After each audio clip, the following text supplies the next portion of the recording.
Bonjour, ici Olivier Clémence du blog réussir-mon-e-commerce.fr. Dans la précédente vidéo, je vous ai présenté la fiche produit du site Bonne Gueule, donc c'est vraiment une fiche produit très travaillée visuellement et très réussie. Ici, on va parler de la fiche produit du site Philibert, donc c'est un site qui propose des jeux de société. Graphiquement, on est sur quelque chose de beaucoup plus classique en fait, mais elle a une particularité que j'ai trouvée vraiment très intéressante, dont je vais vous parler. Je vais quand même vous faire une présentation de la fiche produit en général et je vais revenir après sur la particularité de cette fiche produit. Déjà, on a des éléments qui sont assez classiques. Ici, on a des propositions de produits en sidebar. Globalement, elle est propre et assez claire. On voit bien le prix, le bouton ajouter au panier est bien gros, etc. Donc là, tout ça, c'est très bien. On a des photos qui sont bien sans être démentielles. Donc on voit bien la boîte du produit. Par contre, voilà, donc là on a le dos du produit, mais c'est pas possible d'aller lire le texte qu'il y a derrière et de voir précisément ce qu'il y a, donc c'est peut-être dommage. On pourrait avoir un zoom ou une photo plus grosse, c'est dommage qu'on ait autant de blanc autour. Donc là, une photo plus grosse permettrait certainement de voir le texte et le détail du contenu de la boîte. Là, on a des photos qui sont sympas, mais qui apportent pas grand-chose.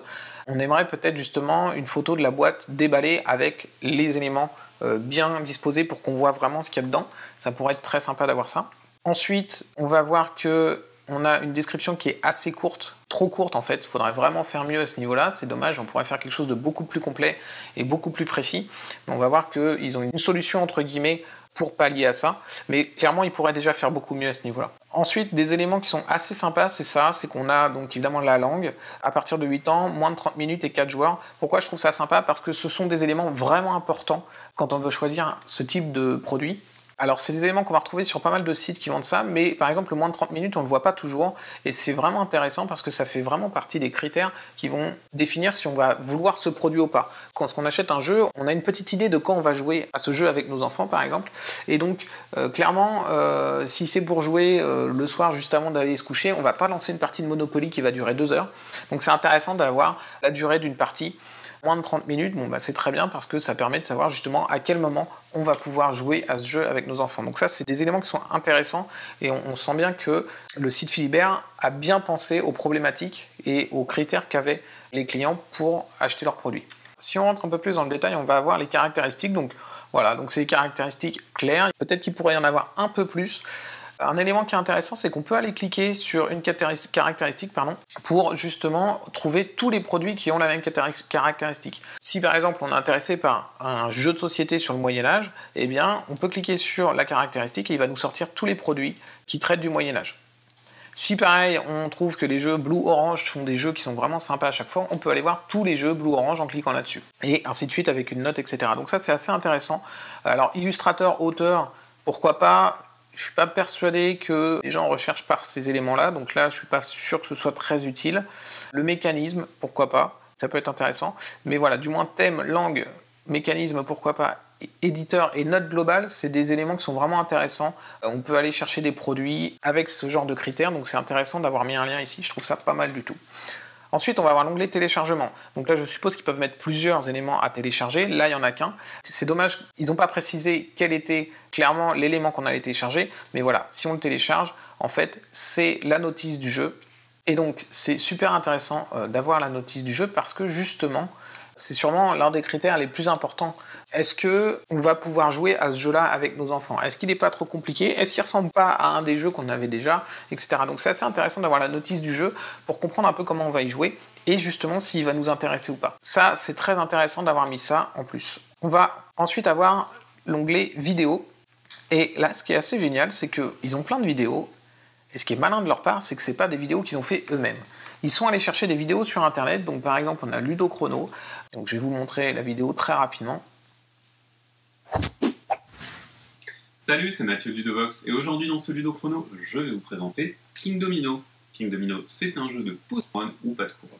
Cette vidéo, elle présente très précisément le jeu, donc c'est génial parce que là du coup on voit vraiment ce qu'on va acheter comme produit et comment on va pouvoir l'utiliser et jouer avec. Et ce qui est super intéressant, c'est que Ludo Chrono, en fait, c'est une chaîne qui teste les jeux et en fait c'est pas forcément une chaîne qui est associée à philibert.net. Ils ont simplement cherché sur YouTube des vidéos qui correspondent à ce jeu. Donc ils ont plein de vidéos, ils les ont juste cherchées sur YouTube et ils les ont intégrées dans leur fiche produit. Pour eux c'est très peu de travail et c'est super intéressant pour l'utilisateur qui va avoir plein d'infos pour savoir s'il veut acheter ou pas ce produit. Ensuite, on a les avis, mais on va revenir juste après. On va regarder les produits associés. Donc voilà, c'est tout simplement des produits associés. Donc plutôt pas mal parce que ça va être, par exemple, voilà, on a trouvé King Domino, c'est sympa, mais en fait, nous, on a une fille, donc on va aller plutôt acheter Queen Domino. C'est certainement la version fille. On a la version XL qui est plus chère et on a des produits associés, donc des accessoires qu'on peut rajouter aux produits. Donc ils sont assez bien choisis. Les produits associés sont assez bien choisis, c'est pas mal. Dans les avis, là, c'est vraiment très intéressant. Pourquoi? Parce qu'on a différents types d'avis. On a les avis des Philly Boys. Les Philly Boys, c'est qui? C'est des employés de Philibert qui donnent leur avis sur le produit. Donc pourquoi pas? Après, moi personnellement, à ce niveau-là, quitte à faire en sorte qu'on ait un employé qui rédige un texte sur un produit, qu'il le teste, pourquoi ne pas faire une description plus longue ici? Parce que c'est quand même l'élément qui est vu tout de suite par l'utilisateur et peut-être que l'utilisateur n'ira pas cliquer sur l'onglet avis. Donc c'est peut-être un peu dommage à ce niveau-là de ne pas avoir fait une description plus longue, surtout qu'on demande à des employés de donner leur avis sur le produit. Ils pourraient améliorer leur description à ce niveau-là. Mais n'empêche qu'on a un avis qui est plutôt bien rédigé, assez sympa. La personne a vraiment testé le jeu. On en a deux, on a l'avis de Pierre et l'avis de Manuel. Si on clique ici, on peut aller retrouver tous les avis de Pierre. Si on trouve que son avis est pertinent, on peut aller voir tous les jeux qu'il a testés. Donc c'est pas mal, ça fait en plus des pages supplémentaires en termes de référencement qui peuvent être utiles. Donc là, la même chose avec Manuel. Je vais revenir sur ces avis-là et on va d'abord regarder cela. Ensuite, on a les avis des clients. Donc là, il y a 178 avis, donc c'est une preuve sociale très intéressante. Ça veut dire qu'il y a même beaucoup de gens qui ont donné leur avis sur le jeu. Il a une bonne note et ce sont donc des avis récupérés par achat vérifié.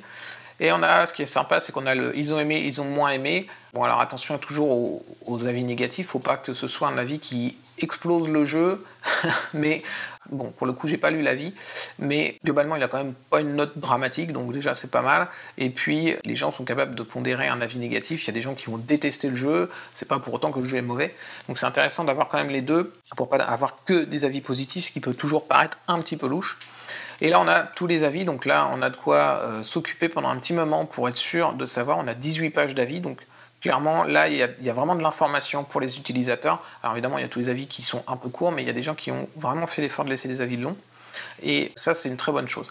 Je voulais revenir sur les avis des blogueurs. Et ça, c'est vraiment une très bonne idée de la part du site Philibert, parce que, en fait, ce qu'ils ont, c'est qu'ils ont des partenariats avec différents blogueurs. Donc les blogueurs testent les produits, laissent un commentaire ici et font aussi un article sur leur blog. Donc si je vais voir par exemple celui-là, ici on arrive sur la page, toujours sur le site de Philibert, où il détaille les différents produits que ce blogueur a testés et les avis qu'il a laissés sur le site. Donc ça fait du contenu supplémentaire qui n'a pas été rédigé par Philibert, qui a été rédigé par un blogueur. Et on peut donc aller vérifier. Si on va visiter le blog en question, si on tape le nom du jeu,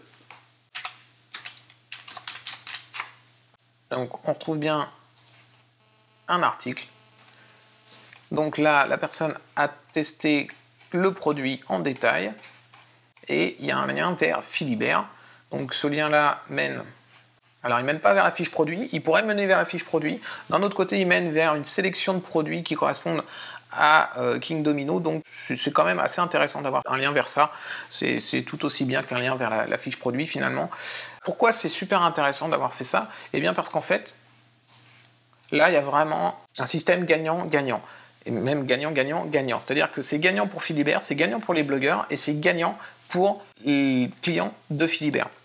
Parce que les clients de Philibert obtiennent des informations supplémentaires via les avis laissés par les blogueurs. Les blogueurs, eux, obtiennent un peu de visibilité via le site Philibert grâce à leur page dédiée à leur blog, avec un lien direct vers leur blog, donc ça va évidemment les intéresser.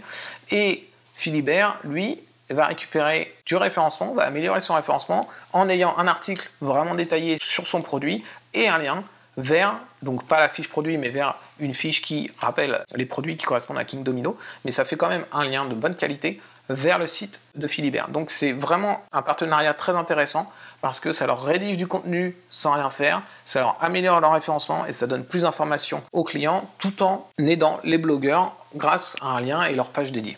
Donc si on résume, en fait, la fiche produit de Philibert, elle n'est pas parfaite, notamment par la description qui pourrait être améliorée, mais il y a vraiment quelque chose de très intelligent dans leur démarche, c'est que finalement, le contenu qu'ils ont sur leur fiche produit, c'est pas eux qui le rédigent. Ils ont évidemment une partie, donc là, comme je disais, peut-être que ça pourrait plutôt être au niveau de la description.